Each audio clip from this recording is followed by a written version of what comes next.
Hello' guys, welcome to my mini blog. সকলো ভালে আছেনে? আশা কৰোঁ সকলো ভালে আছে। আজি এটা নতুন ভিডিঅ' লৈ আহিলোঁ। আমাৰ ঘৰৰ পৰা মেঘালয় কিমান দূৰত তাকে দেখাবলৈ চেষ্টা কৰি আছোঁ।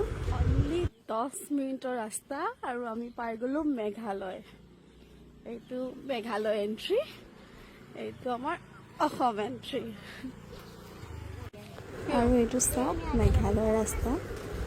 আমি পাই গ'লোঁ। ইয়াতে কিছুমান ফ্ৰুট চালোঁ, যিটো মই চাগে খোৱাই নাই আগতে। দেখিবলৈ মানে অকণমান বেলেগ টাইপৰ। ভাবিলোঁ অকণমান ট্ৰাই কৰোঁ, কেনেকুৱা ফিল হয় খাই। আপোনালোকেও জনাব কি হয় ফ্ৰুটছবোৰ, মোক জনাবচোন কমেণ্টত। এটা ল'লোঁ, এতিয়া মুখত যাব আৰু মোৰ আহিল মোৰ মুখত। বহুত টেষ্টি, বহুত। আৰু এইবোৰ চব্জি বজাৰ। মোৰ লগত বা এজনী আহিছিলে, তাই চব্জি কিনে বোলে। চব্জি কিনিবলৈ গৈ ইয়াতে চব্জি বজাৰ চালোঁ মেঘালয়।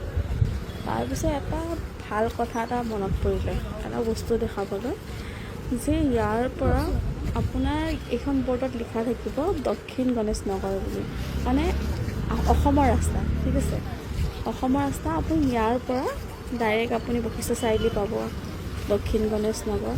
কিন্তু আকৌ ইপিনে আপুনি টাৰ্ণ কৰিলে ইয়াতে দেখা পাব য়মথুলি বুলি, আপোনাৰ ৱেলকাম বুলি আছে, চাব ৱেলকাম মানে মেঘালয়। ঠিক আছে, এইপিনে বৰ্ডত লিখা আছে য়মকুলি বুলি, য়ংকুলি, য়ংকুলি সেইটো হয়।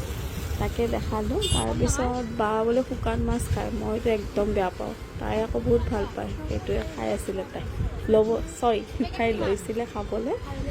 চ' এইখিনিয়ে বজাৰ আৰু তাৰপিছত আহিলোঁ উভতি ঘৰলৈ। এইবোৰ ভিউ চাওক ইমান ধুনীয়া।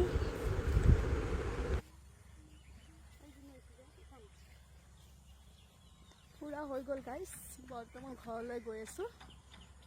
এই চাওক ৰাস্তা, ভিউ চাওক গাইজ, ইমান ধুনীয়া।